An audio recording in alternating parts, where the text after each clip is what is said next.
Hello and welcome to Haziq's Mic Drop. So, today we will explore the latest news and current event from around the world. I'm your host Haziq. We were focusing on dramatic event that recently made headlines: sinkhole in Kuala Lumpur. Kuala Lumpur, the vibrant capital city of Malaysia, is known for its iconic skyline, bustling streets, and also cultural diversity. But on 23rd of August 2024, a massive sinkhole opened up near Masjid India, drawing significant concern and attention.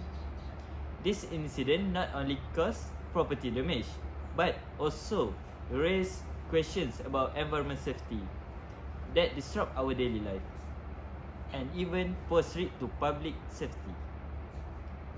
So, our guest today is someone who has experienced this tragedy firsthand. She was walking around Jalan Masjid India.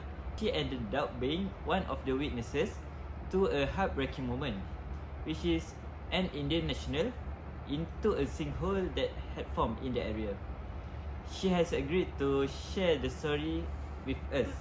I would like to welcome Miss Naura to our podcast today. To start, can you take us back to that day, Miss Naura? What were you doing when sinkhole appeared? Hi Haziq, and thank you so much.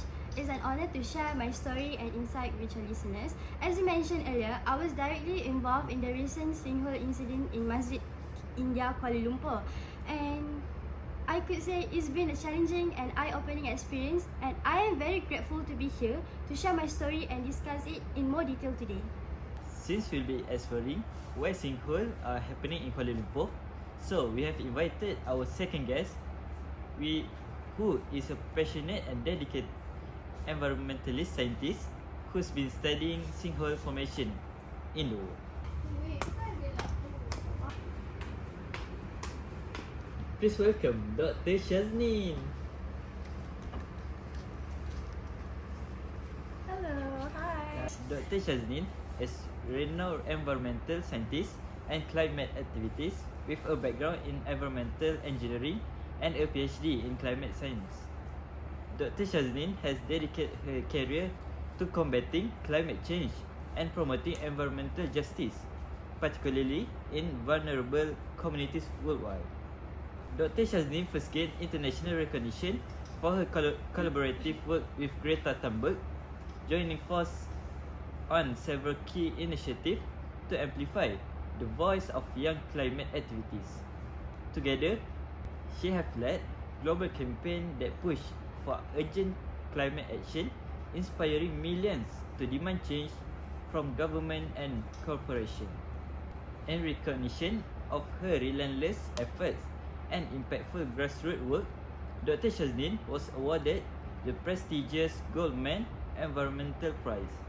She was honored not only for her scientific contribution, but also for her role in bridging the gap between science and activism. Her insights are not only eye-opening but also empowering, showing us how we can all play a role in creating positive environmental changes. Thank you, Mr. Haziq, for the wonderful introduction. Truly, I'm flattered. To answer your question, a sinkhole is essentially a depression or hole in the ground caused by some form of collapse of the surface layer.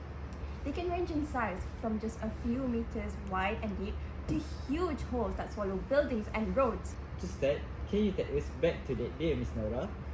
What were you doing when sinkhole appeared?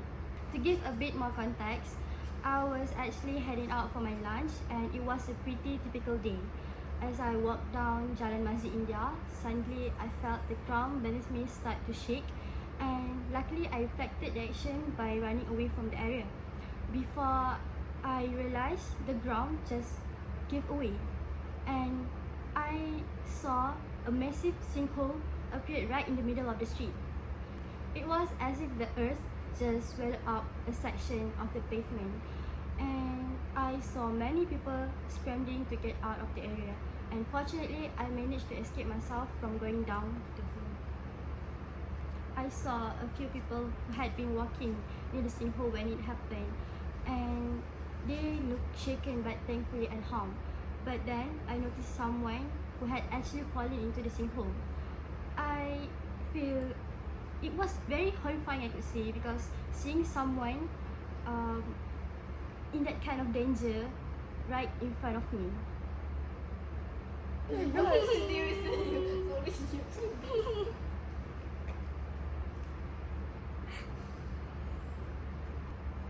And thankfully, emergency service arrived quickly. Firefighters and paramedics started setting up a perimeter and working on a rescue plan. And the whole scene was surreal, I could say, because one moment I'm just heading out for my lunch, and the next, there's a major emergency unfolding. I've heard that sinkholes are also caused by global warming. Is that true, Doctor? Sinkholes are not directly caused by global warming, but some of the effects of climate change can indirectly contribute to the conditions that lead to sinkholes. Sinkholes primarily occur due to the natural process of erosion, where water dissolves into soluble rocks such as limestone, gypsum, or salt underground, creating voids that eventually collapse. However, climate change can aggravate some factors that lead to sinkholes. Climate change can lead to more intense and frequent heavy rainfall events. Excessive water infiltration into the ground can speed up the erosion of underground rocks, increasing the likelihood of sinkholes. That was such a heartbreaking story. So next, Dr. Shaz, can you explain the common causes of sinkholes and what might have led to the one we're discussing today? Sinkholes are often caused due to human activities such as construction, water pipe leakages, and poor drainage systems. When water from broken pipes or heavy rain seep into the ground, it erodes the soil, especially if the ground consists of soluble rock like limestone. Over time, this erosion can cause the ground to collapse, resulting in a sinkhole. Also, what is being done to prevent this sinkhole? Well, the answer lies in proactive infrastructure maintenance and better urban planning.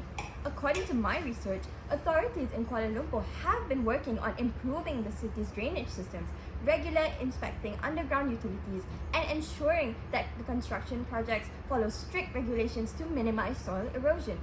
There's also an increasing use of technology, such as ground-penetrating radar and other geotechnical monitoring tools, to detect early signs of potential sinkholes. These technologies help city planners and engineers assess the stability of the ground, especially in high-risk areas. While it's impossible to prevent all sinkholes, early detection and proper maintenance of underground systems can significantly reduce the risk. Oh, that's some hopes right there. But beyond the government efforts, there are things that citizens can do as well. Ms. Naura, do you think residents in the similar area are aware of the way they can protect themselves from potential sinkhole? What do you have to say? In my opinion, I believe it is important for residents to offer practical advice, such as monitoring for warning signs, understanding local infrastructure risks, and staying informed about safety measures. And being aware of the signs of a potential sinkhole, such as cracks in the pavement and unusual areas, can help in reporting problems before they escalate. As our cities grow and infrastructure age, challenges like sinkholes remind us of the importance of balancing development with sustainability. For Kuala Lumpur itself, the focus will need to remain on visual monitoring, maintenance, and community awareness. What an insightful answer, Ms. Naura. Sadly, we are nearing the end of today's episode. Thank you so much to Ms. Naura and Dr. Shazni for their special appearance today. Comment below if you'd like to see more of them in future episodes. To all my loyal viewers, thank you for joining me on this episode of Haziq's My Drops. If you found today's discussion useful, please share this podcast and stay tuned for more insight on urban challenge around the world. I'm Haziq, signing off. Stay safe and keep your feet on solid ground. Haziq's my drop. Bye.